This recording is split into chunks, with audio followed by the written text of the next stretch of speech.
I wanted to ask you my first question. What was it about this particular coming-of-age story that made you want to do it? Because those can be kind of tough to tackle. So what was it about this one that attracted you to the project? Because it was super original. Basically, it's a girl that's staging her own coming-of-age story. So she's watched the movies, she's read the books, she knows what the stages of a coming-of-age story is for a young girl, and she decides to create these events for herself. So it's a play of a genre within the genre, and I thought that was very original and very clever.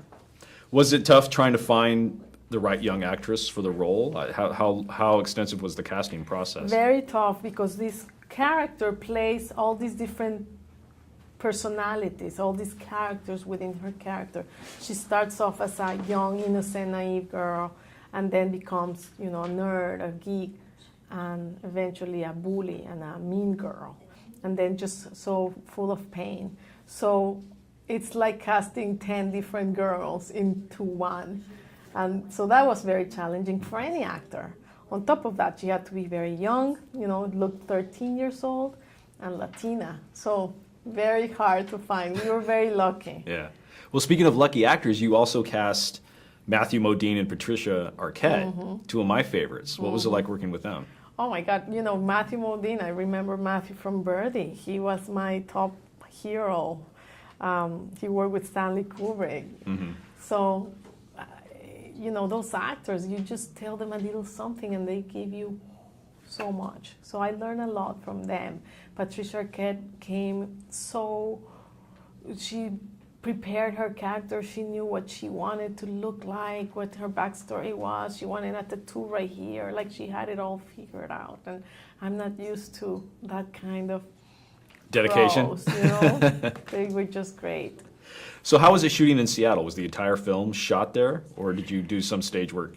Actually, elsewhere? the movie was shot in Vancouver. Oh, it was? It was shot in Vancouver. It's set in Seattle. So I thought, it's so gloomy here that let's make it into Seattle.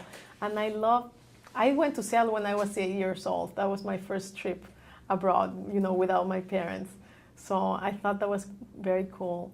And I like that it's not a border state and a border city, because normally when you talk about Latinas, it's always in the border states. And Seattle is just, back over there in the north.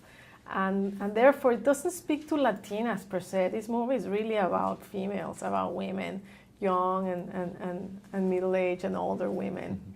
What do you think AMC moviegoers will get after watching Girl in Progress? Well, they will have a great, fun experience, and they will walk away with wanting to go talk with their moms or wanting to go talk with their daughters. And that's what I've been hearing, that the movie is provoking communication between moms and daughters.